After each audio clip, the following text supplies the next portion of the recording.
Buonasera e ben ritrovati con l'informazione del TG di prealpina.it. Apriamo oggi il nostro giornale con una tragica scoperta fatta dai carabinieri di Casale Litta. Un uomo ha vegliato per quasi 6 mesi il corpo della moglie di 65 anni deceduta. Ce ne parla Marco Croci, il servizio alle immagini di Agenzia Blitz. Siamo a Villa Dosia, frazione di Casale Litta in via Santa Maria. Qui ieri nella camera da letto di un'abitazione è stato trovato il corpo senza vita di una donna, corpo che pare giacesse lì ormai da mesi, si dice addirittura 6 mesi. In tutto questo tempo il cadavere è stato vegliato dal marito, che ai vicini ha sempre detto che la donna aveva problemi di salute, non poteva uscire, ma che comunque stava piuttosto bene. Poi la lunga assenza in tutti questi mesi, i primi sospetti che sono sorti negli amici, nei vicini di casa e nei parenti, che alla fine hanno presentato un esposto che si è tradotto ieri appunto nella perquisizione da parte delle forze dell'ordine che hanno fatto il tragico ritrovamento.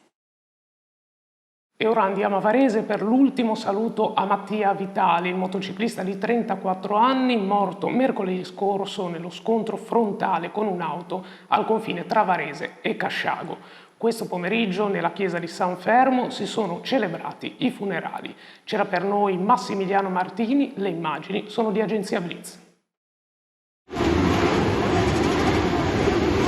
Nemmeno questo fermerà il toro che sei. Arrivederci, Tia. Questo è lo striscione che ha accolto in piazza Spozio a San Fermo all'arrivo del feretro di Mattia Vitali, il motociclista di 34 anni, morto mercoledì scorso nello scontro frontale con un'auto sulla statale 394 al confine tra Varese e Casciago. San Fermo piange un altro figlio, recitava un altro cartellone appeso sui palazzi del quartiere. Davanti alla chiesa di Santa Maria erano schierate decine di moto, il rombo delle due ruote si è mescolato alle lacrime dei suoi amici bikers, molti dei quali hanno lasciato il loro casco ai piedi dell'altare durante il funerale, e l'uscita della bara è stata accompagnata dalle scassate delle moto, dai fumogeni e dai palloncini bianchi e blu liberati in cielo. Poi tutti in sella dietro al carro funebre verso il cimitero di Vigiù, dove Mattia riposerà per sempre. Ed è stata una giornata nera sulle montagne del VCO, 2 escursionisti hanno perso la vita questa mattina e c'è ancora un turista tedesco disperso sul Monte Giove di Cannobio. Ci aggiorna Marco De Ambrosis. 2 tragedie sulle montagne dell'Ossola. È pesantissimo il bilancio degli incidenti di oggi sui monti ossolani. A perdere la vita 2 escursionisti residenti nel VCO, persone molto conosciute. Si sono concluse nel modo più tragico le ricerche di un 56enne di Verbania, Alessandro Boneschi, di professione veterinario, che ieri aveva lasciato la macchina seppiana in Valle Antrona e aveva indicato il percorso che avrebbe fatto. Dopo il mancato rientro sono scattate le operazioni di ricerca. Il corpo è stato trovato in mattinata dalla squadra FOR del soccorso alpino nel greto di un torrente. Sempre questa mattina i soccorritori sono intervenuti nella frazione trontanese di Cosasca. Qui un 68enne, Renzo Zuccala di Beura Cardezza, ha perso la vita dopo essere caduto in un burrone. Anche Renzo era una persona molto conosciuta, era un grande esperto di montagna e faceva parte del soccorso alpino. E ora andiamo a Mergozzo perché un ragazzo di 19 anni è stato sorpreso a sfrecciare con la sua auto a 175 km all'ora sulla statale 33. Ce ne parla Maria Elisa Gualandris. Sfrecciava a 175 all'ora dove il limite è di 90. Un 19enne, patentato da poco più di un anno, è stato sorpreso dagli agenti della Polizia Stradale di Verbania alla guida della sua auto nel pomeriggio di sabato 27 luglio.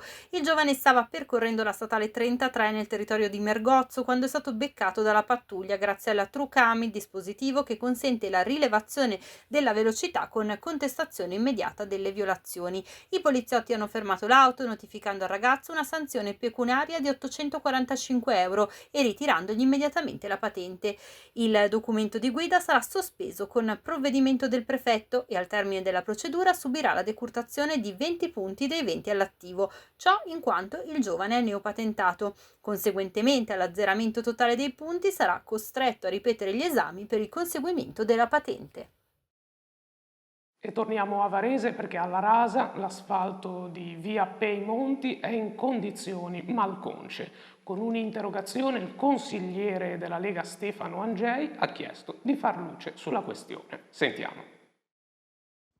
Una strada malconcia, rattoppi d'asfalto eseguiti in modo grossolano. Siamo alla Rasa, in via Peimonti, e quello che vedete è il video inoltrato dal consigliere comunale della Lega, Stefano Angei, che contesta la scarsa attenzione del comune di Varese alle manutenzioni, soprattutto nelle periferie. Angei ha depositato sulla situazione alla Rasa un'interrogazione al sindaco e alla giunta. Anche ad agosto fioccano le polemiche dunque tra l'opposizione e chi governa la città, e le strade sono un terreno frequente di scontro. E rimaniamo sempre nel capoluogo, perché oggi è stata la seconda giornata di apertura del nuovo parcheggio vicino all'ospedale di Circolo. È andata a vedere la situazione Pasquale Martinoli. Giovedì 1 agosto e mezzogiorno, qui siamo in via Guicciardini a ridosso dell'ospedale di Circolo, e questo è il nuovo parcheggio inaugurato ieri mattina. Siamo tornati per capire se viene già utilizzato. La risposta la vedete, è sì, ci sono in questo momento un centinaio di auto. Due quindi i fattori da sottolineare: innanzitutto che l'annuncio del nuovo parcheggio ha raggiunto subito gli utenti, e l'altro che la tariffa di 2 euro a giornata è davvero competitiva. Qualche difficoltà col parcometro, che qui chiede di inserire il numero di targa, ma c'è solo da familiarizzare. Frequente il passaggio della polizia locale. Col nuovo parcheggio è tolleranza zero nei confronti della sosta selvaggia lungo le strade. E questa sera è iniziata una delle feste varesine più popolari. Con le immagini che state vedendo siamo a Casciago per la festa di Sant'Eusebio.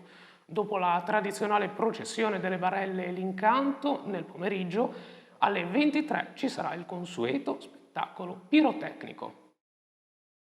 Domani sulla Prealpina troverete la quarta puntata di Quartieri al Centro. Francesco Inguscio è andato a Sant'Anna di Busto Arsizio. Vediamo un assaggio del servizio che troverete domani mattina sul nostro canale YouTube. Le immagini sono di Matteo Alemanno. Tra declino e voglia di riscatto, il nostro viaggio nei quartieri di Busto è approdato questa settimana a Sant'Anna, rione popolare nato da un progetto di Richino Castiglioni tra gli anni 50 e 60, ai tempi della grande immigrazione dal sud al nord del paese. Da allora molte cose sono cambiate. Il villaggio Sant'Anna si sta via via spopolando, i giovani se ne vanno, i negozi chiudono, salvo rare e lodevoli eccezioni, e l'età media dei residenti è sempre più alta. Nel frattempo sono stati trasferiti altrove servizi come la guardia medica e negli anni precedenti la sede dell'INPS. Nonostante la presenza di alcune eccellenze come Centro Cot o Malpensa Fiere, resta la sensazione, confermata dai residenti, di essere in un grande quartiere dormitorio. Non solo le 2 pagine di approfondimento di Quartieri al Centro, sono molti altri temi che troverete domani sulla Prealpina in edicola. Sentiamo qualche anticipazione dal collega Luigi Crespi. Tanti temi trattati sulla Prealpina in edicola domani. In primo piano l'intervista esclusiva ad Alessandro Fermi, assessore regionale Università, Ricerca e Innovazione, che fa il punto sia sull'Insubria sia più in generale sullo stato di salute degli atenei lombardi. Pericoli e escursioni, aumentano gli incidenti. In questi giorni, soprattutto dai monti del VCO, arrivano notizie di cadute e infortuni, anche con esito tragico. Dagli esperti tutti i consigli per andare in montagna in sicurezza. Varesini in vacanza, ma cantieri no. Nel capoluogo continuano a registrarsi problemi di traffico con lavori e strettoie. E poi espropria 354 famiglie per il quarto binario. RFI ha già iniziato l'occupazione d'urgenza delle aree, domani tutti i dettagli sul progetto atteso da 20 anni. Infine le Olimpiadi di Parigi con le gare degli azzurri e un'insolita festa di compleanno per Niccolò Martinenghi, che oggi ha spento le sue prime 25 candeline insieme alla Presidente del Consiglio Giorgia Meloni in visita a Casa Italia. E per questa sera è tutto. Il TG di Prealpina.it torna ad informarvi domani, e a voi tutti l'augurio di una buona serata.